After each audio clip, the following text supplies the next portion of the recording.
ओम साई काल का। आज हम गौरव पुराण का नवाध्याय पढ़ने वाले हैं।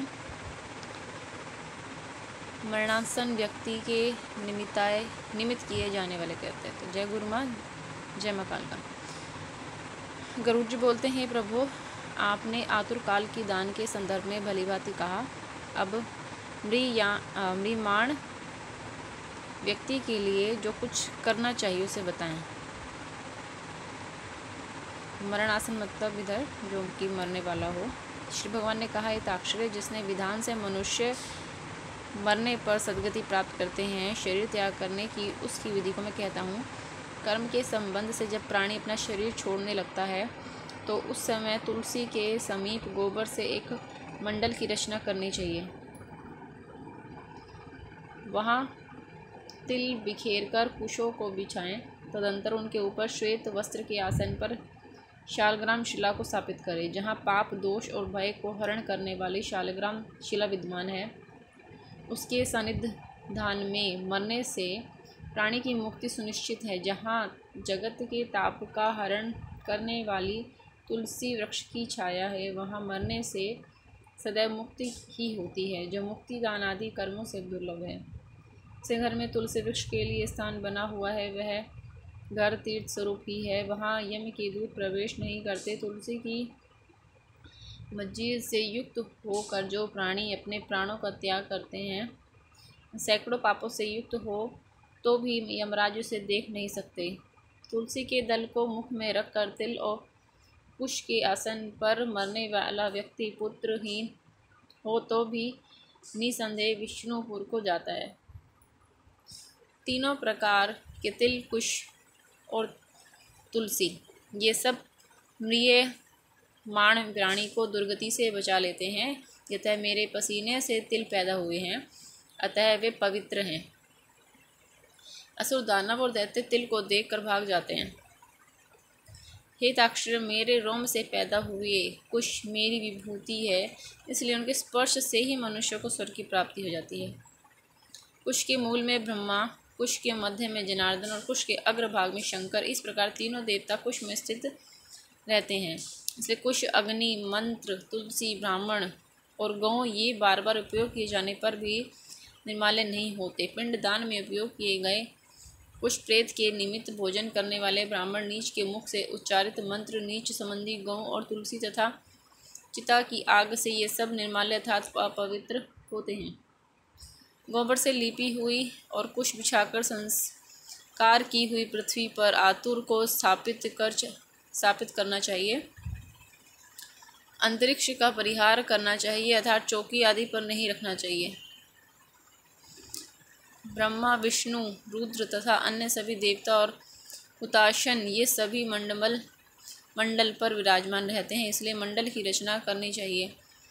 जो भूमि लेप रहित होती है, अर्थात मल मूत्र आदि से रहित होती है, वह सर्वत्र पवित्र होती है। किंतु जो भूमि भाग कभी लीपा जा चुका है, वह पुनः लीपने पर उसकी शुद्धि हो जाती है। बिना लिपी हुई भूमि और चारपाई आदि पर या आकाश में राक्षस, पिशाच, भूत, प्रेत और यमदूत प्रविष्ट हो जाते हैं। इसलिए भूमि पर मंडल बनाए बिना अग्निहोत्र, श्राद्ध, ब्राह्मण भोजन, देव पूजन की आतुर व्यक्ति का स्थापन नहीं करना चाहिए। इसलिए लिपी हुई भूमि पर आतुर व्यक्ति को लिटाकर उसके मुख में स्वर्ण और रक्त का प्रक्षेप करके शालग्राम स्वरूपी भगवान विष्णु का पादकों को पादोदक देना चाहिए।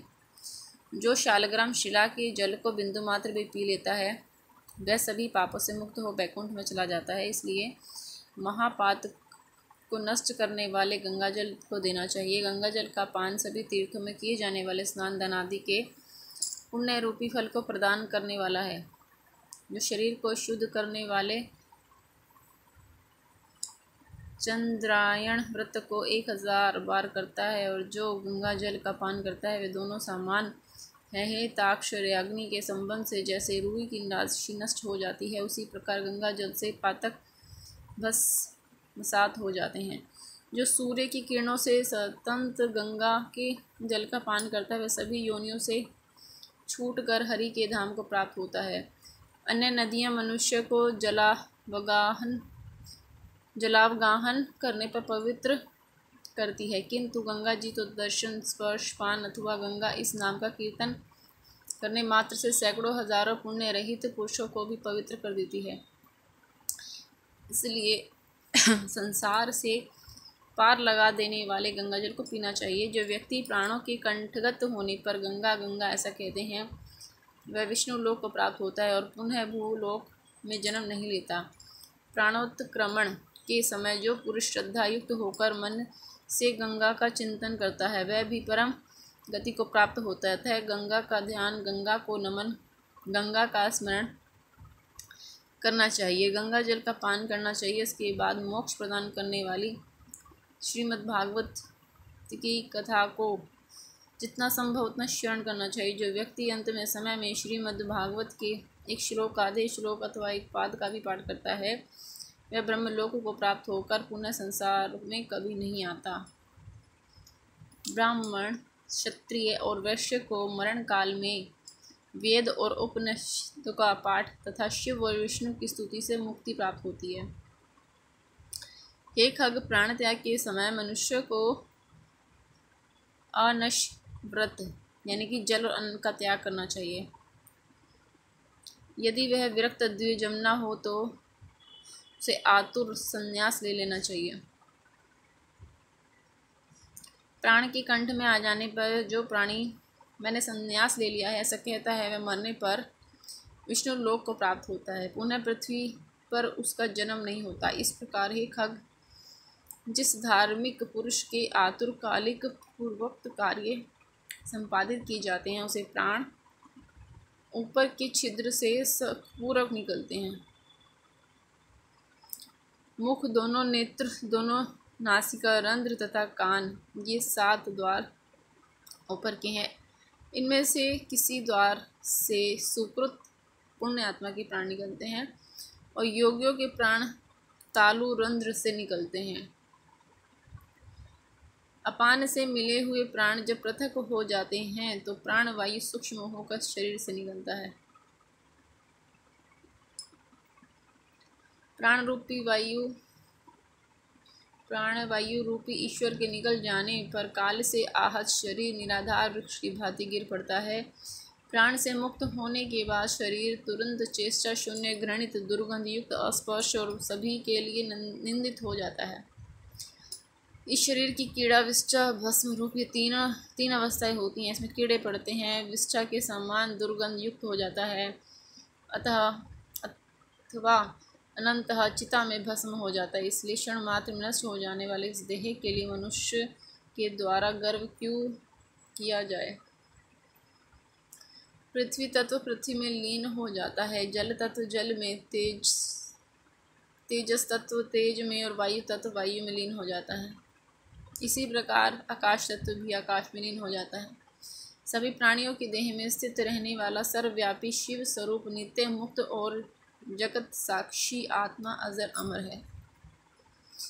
सभी इंद्रियों से युक्त और शब्द आदि विषयों से युक्त जीव कर्म कोश से समनिवंत तथा काम और राग आदि के सहित पुण्य की वासना से युक्त होकर अपने कर्मों के द्वारा निर्मित नवीन शरीर में उसी प्रकार प्रवेश करता है जैसे घर के जल जाने पर गृहस्थ दूसरे नवीन घर में प्रवेश करता है। तब किंकिणी जाल की मालाओं से युक्त विमान लेकर सुंदर चामरों से सुशोभित देवदूत आते हैं। धर्म के तत्वों को जानने वाले बुद्धिमान धार्मिक जनों के प्रिय वे देवदूत कृतक्रिय इस जीव को विमान से स्वर्ग ले जाते हैं।